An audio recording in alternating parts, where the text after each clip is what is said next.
Hello sailors, you join us in enchanting Tayvallich on Loch Sween, where we'd spent a few nights on anchor just outside the bay. We've enjoyed exploring the wonderful countryside around here, but it's time to move on. So hop aboard as we discuss tomorrow's passage plan to take us north to Oban.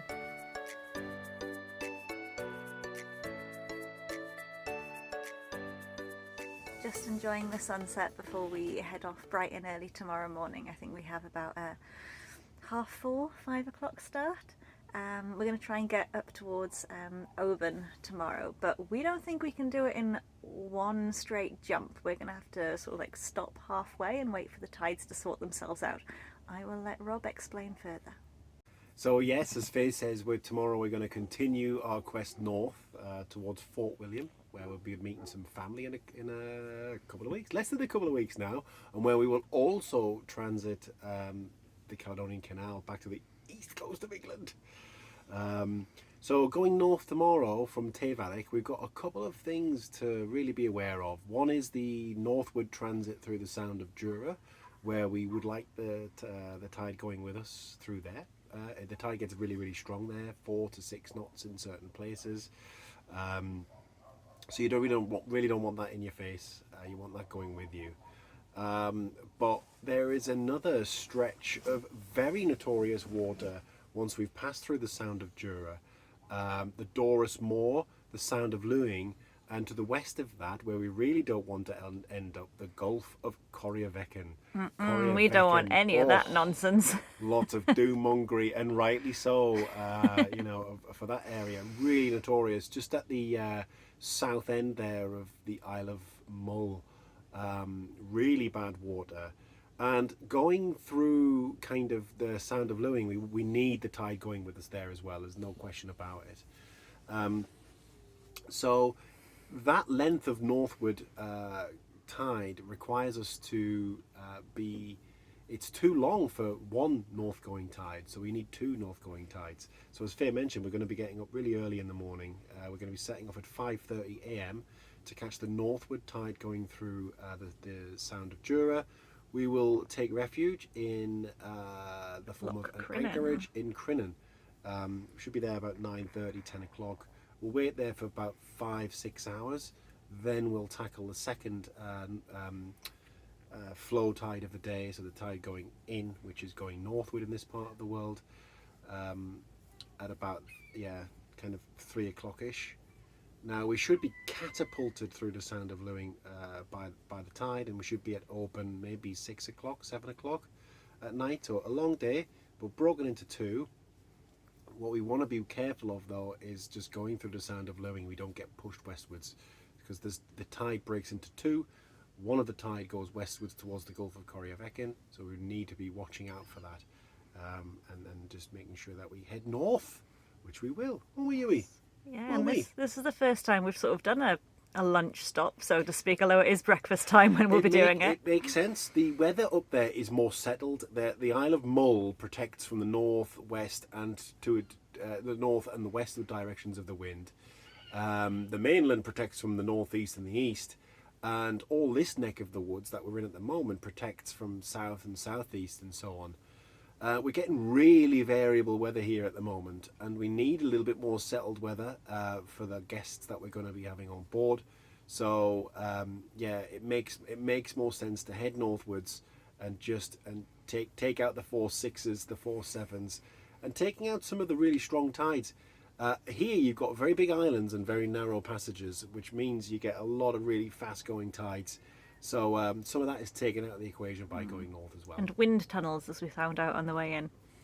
Yeah, we found a wind acceleration zone going at Loch Sween, didn't we? Christ almighty.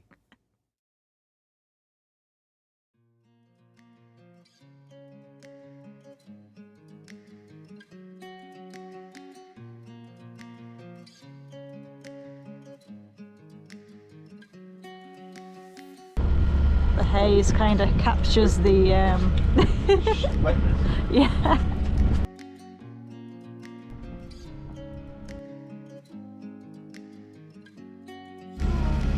Well, we're off to Crinan this morning and then off to Oban this afternoon, and it is raining.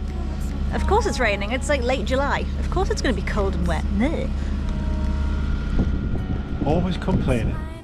We've left Loch Sween now, and we're just coming up the Sound of Jura.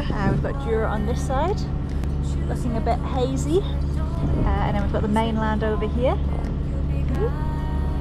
Yeah, so we're just sort of hugging this side of the Jura Sound on our way north towards Crinan. There's one boat ahead of us. Same as us, they haven't bothered putting their sails up because the wind's so light today. I don't think we'd get much out of it. And I think there's a few rain clouds behind me, but it's just a little bit drizzly here. It's not too bad. And just very pretty coastline on this side.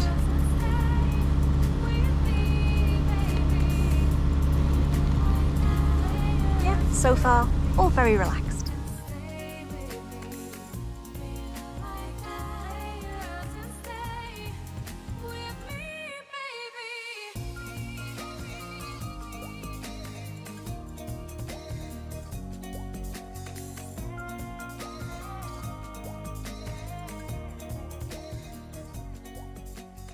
This is the first, or last, depending on your point of view, lock going into the Crinan Canal.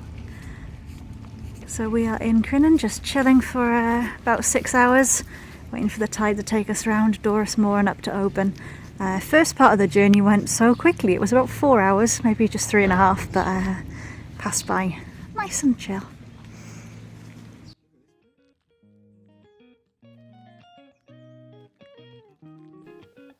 Due to time restraints, we'd had to skip the Firth of Clyde, Arran and the Cowls of Bute. But being able to visit Crinan and walk a stretch of the towpath made me feel like I hadn't missed out on the canal. It was a peaceful, scenic and welcome break from a long day on the water.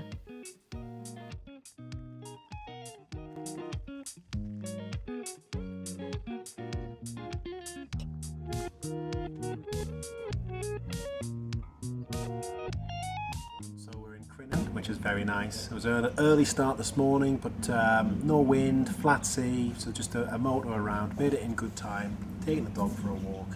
And leg 2 started about 3:30 this afternoon.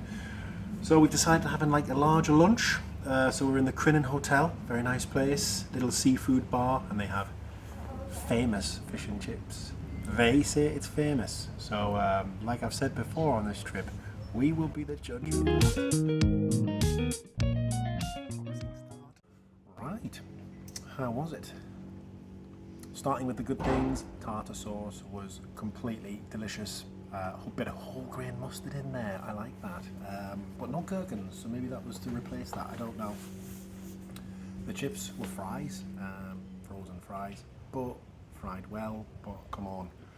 You're not going to win a national professional competition with frozen fries, mind, are you? And the fish, haddock, beautiful fish, let down by the batter. The batter was soft on the underside. It should be crisp all the way through, as it was in John Long's in Belfast too. Had crispy chips, proper chips, and beautifully crispy haddock as well. So Long John's, John Long's, they're still winning. This was good, but they ain't winning at the Crinan.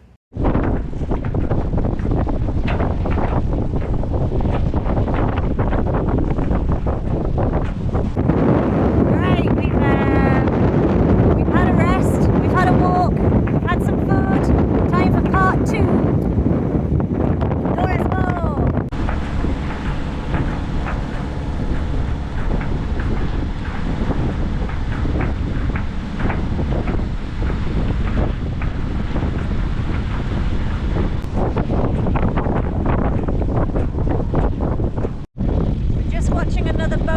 Ahead of us. It doesn't look too bouncy. In fact, it looks pretty okay. I can see some stripes of white water running through, looking at the binoculars, but it doesn't look like anything that we haven't faced before. And apparently, if it is uncomfortable, it'll be short-lived. And how does the skipper feel about going through? I'm always nervous with these stretches of water. I'm always nervous. You never know what you're going to get with these. You can time it, which we have. You know, we've waited a good 6 hours to come through here, but we've got wind against tide today, and it's not 8 knots forecast, it's stronger. So I'm nervous. It'll be fine, but I'm always nervous. The boat ahead of us has just turned round. Doesn't bode well. Yeah, the boat ahead of us turned back. It was a useful guide, just past them. Not sure what's going on there. It was a smaller boat. It doesn't look that bad considering the sounds that we've done. It doesn't look great. It's going to be bumpy, I think, you know, but we're committed. The tide's picked us up. We're doing 6 knots through there. I expect we're going to be doing more the further we get in, but within the next 4 minutes we'll know. Bit of a back eddy going on over there. I don't know if the camera will pick it up, but you can just see the sort of different textures on the top of the water. It looks a bit whirlpooly, if that's a real word. So ahead of me there's just this line of water where the water just changes. You can see those white stripes that I was talking about before.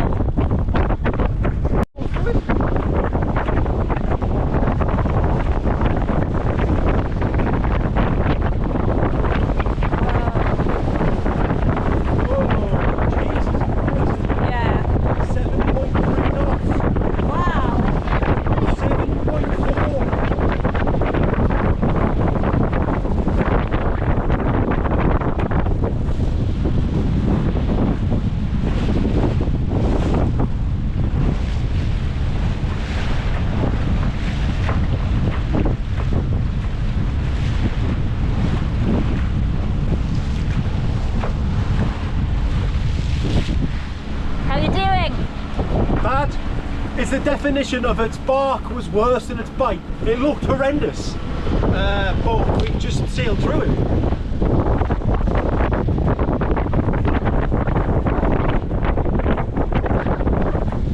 Having said that, I think it could be a real pain in the arse, this stretch of water. I wouldn't underestimate it, but yeah, I mean, whoa, it looks terrible, but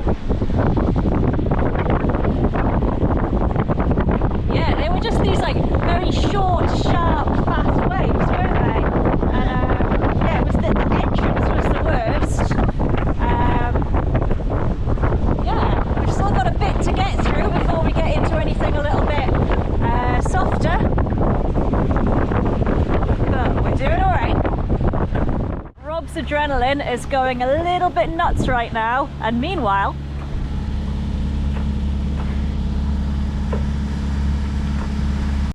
okay, ding ding ding, looks like we've got round 2. More turbulence. 7.6 knots. And here we go, we're entering the bumpy zone.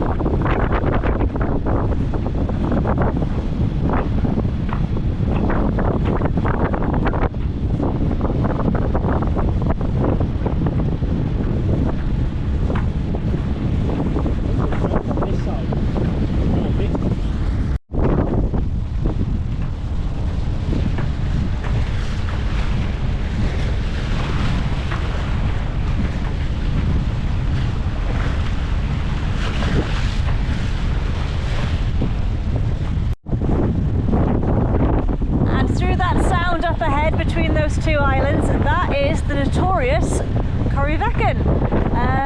We are going to go nowhere near that because we want none of that nonsense. We don't want to die. Not today. Oh, sorry. Do you not want to just go into Corryvreckan and see if we can see the whirlpool?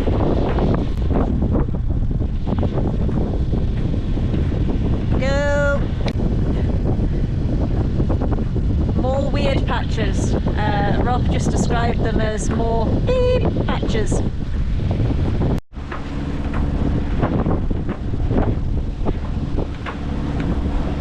This is round 3. There's some little shallows along here, which is probably what's causing most of the turbulence in this area.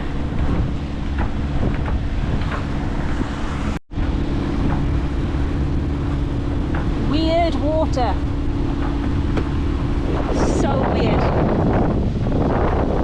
Just all these different textures. You've got smooth bits, swirly bits, little peaks and troughs, little white caps. All in this tiny area.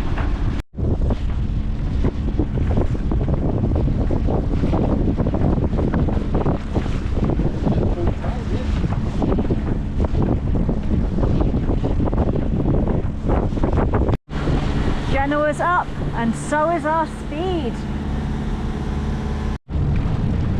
I can see some gusts on the water up ahead, which I think are coming from this sort of gap in the mountain range over there, or the hill range. So we're going upwind, which probably means we'll heel over a little bit. The boat ahead of us is heeled over a bit, but I don't think it'll be as much as when we were going up to Tayvallich. 9 knots! 9 knots, baby! Is that a new record? I think it is. No, we were doing 9.5. Ah.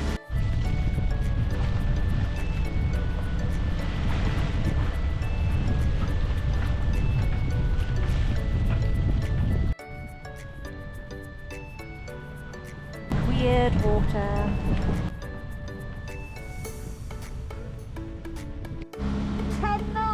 OMG!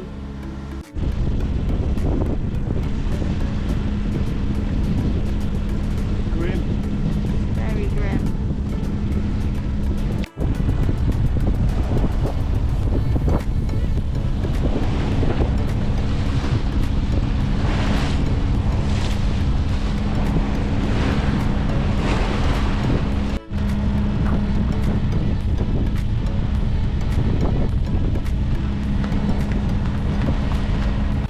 So we're through the Sound of Luing, also described as the up elevator and the down elevator if you go on the other way, to Mull, the Isle of Mull, which we can see in the background, looking gorgeous.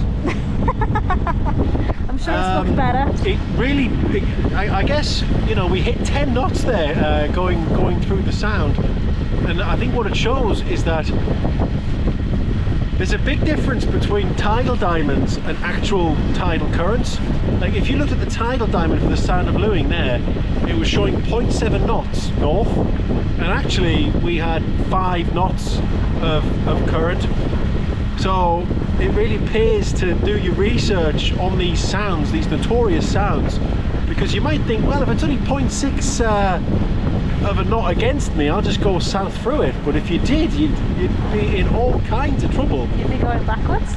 Well, depending on the size of your boat. I mean, they talk about sailboats here. A motorboat would be fine, but a sailboat with 5 knots against you, that's squeaky bum time. So yeah, glad we did our research and glad we timed it, yeah. Welcome back to another edition of summer holidaying in the British Isles. Honestly, yeah, it's freezing and wet. All these people in Corfu, all these people in Greece, all these wildfires and so on, which I'm not happy. I mean, that must be terrible when you go away on holiday and you get wildfires. You couldn't get a wildfire here. You could try, but it wouldn't light. It is pretty grim. The sea state is increasing, but we're making good speed. Still doing 7 knots. Just past halfway. Should be there in time for tea. We just had all this crazy swell just come through. Basically it was blowing from this way and then bouncing off that island and coming back at us, so we were just getting rolled all over the shop. But in other news, wind seems to have completely died down, which means the weather forecast might have been right. Could it be? We'll see.